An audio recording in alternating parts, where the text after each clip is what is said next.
Speaker. We're told that nationalisation is the answer to improve passenger rail performance. So if that's the case, surely it would make sense to start by nationalising the worst performing operators first. Cross Country comes last out of all train operating companies for passenger satisfaction. We know it's not complying with its obligations, so the Minister could call in that contract. So why isn't this the first operator to be nationalised under GPR? We made a commitment to bring the train operating companies back into public ownership without any cost to the taxpayer. And so when the franchises expire, that is the appropriate point at which to bring the train operating companies back into public ownership. If there is terrible performance, we can seek to break a contract earlier. I'm pleased there are some improvements on Cross Country. We are seeing improvements on the train operating companies that have been brought into public ownership, particularly if you look at passenger journeys and revenue growth on TransPennine and LNER.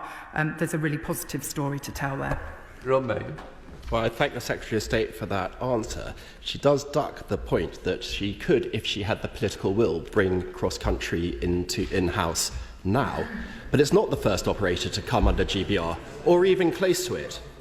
Under current plans, the government will not get round to tackling Cross Country until 2031.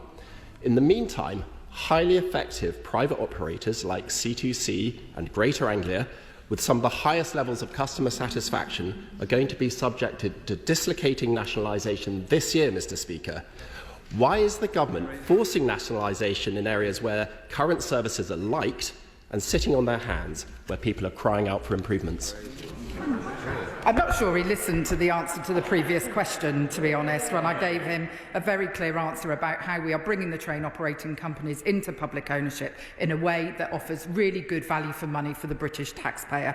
He asked about Cross Country, and I can tell him that the number of cancellations on Cross Country has reduced markedly since the start of this year, and that Cross Country, whilst we recognise that there is more to do, is on a really good improvement trajectory.